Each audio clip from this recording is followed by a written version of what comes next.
kami akan mencoba naik telefrik Thaif, terletak di Pegunungan Al-Hada di ketinggian 2000 mdpl. Penting banget bawa payung atau minimal topi deh kalau kesini. Kalau pas ada angin sih, iya berasa kok ada sejuk-sejuknya. Tapi sinar mataharinya juga strong. Jadi jangan sampai lupa apply sunscreen juga ya teman.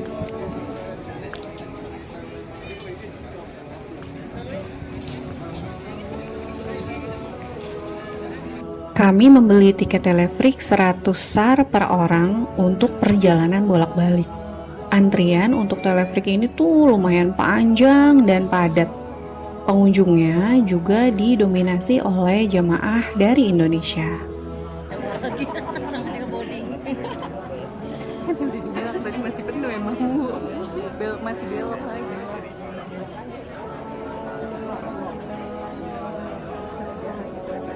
Itu ya aktifin. Jadi Habib gimana Habib? Kita kemana Habib? Pimpin doa ini. Terlihat perusahaan. Astagfirullahaladzim, astagfirullah. Masya Allah. Oh, Masya Allah. Oh, pelan-pelan kok aku pikir kayak Ini videonya kami percepat ya. Dalam satu telefrik ini bisa diisi 5-6 orang. Panjang lintasannya 4,5 km yang ditempuh selama kurang lebih 20 menitan. Itu untuk satu kali perjalanan ya teman. Siapkan mental juga, karena kemiringan telefrik ini sampai 60 derajat. Nah, kalau kami nanti akan kembali lagi ke titik awal. Kami tidak akan turun dari telefrik ini. Jadi totalnya kurang lebih 40 menitan.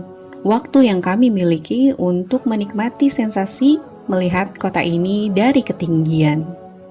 Bagi teman belajar yang fobia ketinggian, kami tidak sarankan untuk naik telefrik ini ya. Tapi kalau memang ingin mengatasi fobia tersebut, ya sah-sah aja kok. Siapkan juga kantong dan minyak angin kalau teman merasa mual. Waktu 40 menit akan sangat berkesan kalau kita sambil mengingat kembali perjuangan Rasulullah Shallallahu Alaihi Wasallam di Thaif ini. Dari Mekah, beliau Shallallahu Alaihi Wasallam ditemani oleh Zaid bin Harithah datang ke kota ini dengan berjalan kaki demi menghindari kecurigaan dari kaum kafir Quraisy.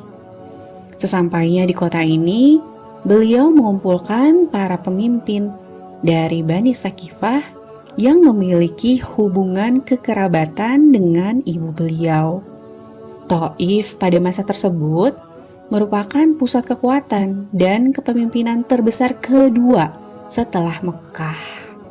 Wilayahnya juga sangat strategis, sehingga akan sangat cocok sebagai tempat suaka bagi kaum muslim yang kala itu sedang tertindas. Setelah berada selama 15 malam di kota ini, berusaha meyakinkan para pemimpin dan penduduk Thaif, mereka pada akhirnya menolak mentah-mentah semuanya. Baik ajakan Rasulullah untuk beriman, permintaan suaka, juga permintaan beliau agar kedatangan beliau tidak dibocorkan kepada kaum kafir Quraisy.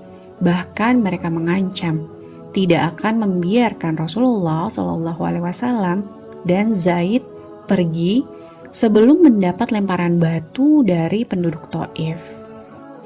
Rasulullah dan Zaid pun diusir dengan lemparan batu yang sampai mengenai pembuluh darah di atas tumit beliau hingga sendal beliau bersimbah darah. Zaid berusaha keras melindungi Rasulullah Shallallahu Alaihi Wasallam dan mereka berlindung hingga 3 mil jauhnya dari kota Thaif. Kami sampai di ujung telefrik yang ternyata merupakan tempat wisata. Sesuai arahan Mutawif, kami tidak turun di sini dan kembali lagi ke titik awal kami naik. Ruhiji ya, Ruhiji. Higo berada. Lego tuh apa? Ruhiji. Mari kita lanjutkan kisahnya ya teman.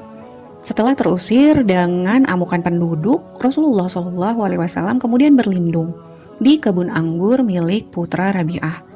Di sini Rasulullah SAW mendoakan penduduk Taif dengan tulus. Dua orang putra Rabi'ah merasa simpati akan keadaan beliau dan mengirim seorang hamba yang bernama Adas. Terjadilah percakapan di antara mereka hingga akhirnya Adas beriman kepada Allah dan Rasulullah SAW. Malam harinya Rasulullah SAW dan Zaid kembali ke Mekah dengan perasaan getir. Disiksa di Mekah, diusir di Taif, kini harus kembali lagi ke Mekah.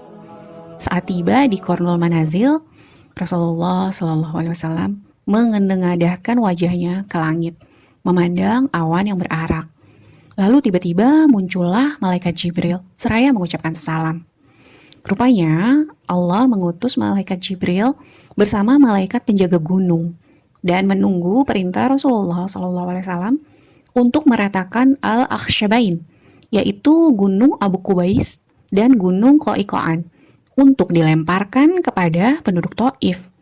Namun Rasulullah menolaknya.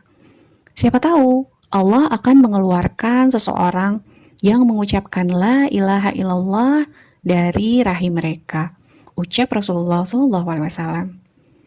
Dan kini benar adanya, terwujudlah perkataan beliau tersebut. Kini seluruh penduduk Taif telah beriman. Subhanallah, Allahu Akbar. Teman belajar, dakwah Islam adalah kewajiban bagi setiap kita yang beriman kepada Allah dan Rasul-Nya. Dakwah bisa dilakukan dengan cara apapun yang kita mampu. Namun dalam perjuangan dakwah kita, tidak selalu mendapatkan penerimaan yang baik. Seperti kisah Rasulullah SAW di Taif ini. Ada kalanya penolakan keras bisa saja kita alami. Namun jika tujuan kita adalah ridho Allah, maka kita jangan dendam. Karena mungkin saja buah dari perjuangan kita itu bukan sekarang tumbuhnya. Semangat ya teman pejuang dakwah. Semoga Allah meridhoi amalan kita semua. Tuh lagi pada duduk. Santai nih. Oh, lagi pada duduk tuh. Tuh lagi pada duduk. Minta ituan kayak minta makan sama ini.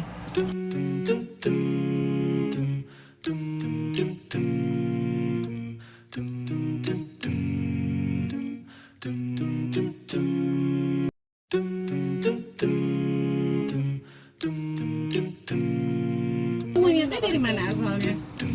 Dari gua tuh, dari gua. Aku beneran nanya lagi. Kan nggak ada hutan. Maksud aku, mereka itu dari mana? Apa mereka tinggal di bebatuan gitu? Ya beda batuan ya. Sama dengan kambing kan ada yang kambing gunung itu. Iya, kalau kami gunung. Ini baru lihat nih, berarti monyet gunung. Ini gunung ini. Itu monyet gunung.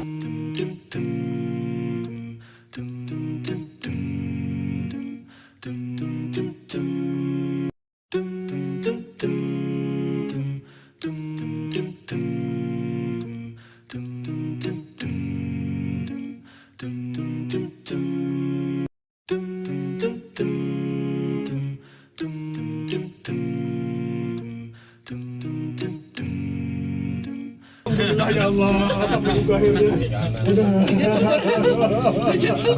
Aduh. Alhamdulillah ya Allah. Tampang rambu ya. Tampangnya aja rambu. Hatinya Hello Kitty. Artinya Ridho Harahap.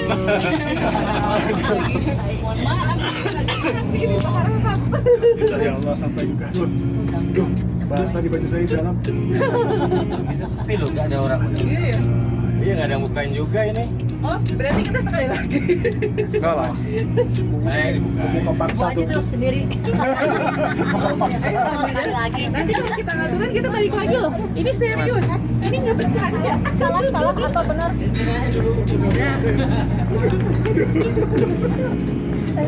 Masya Allah, Masya Allah. Heboh sekali emang.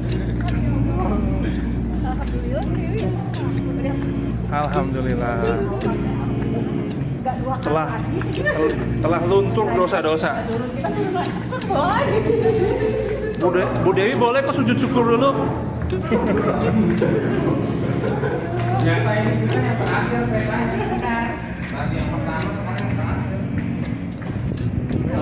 Tahu itu duduk aja tadi nggak usah antri ya. Terakhir aja masuk.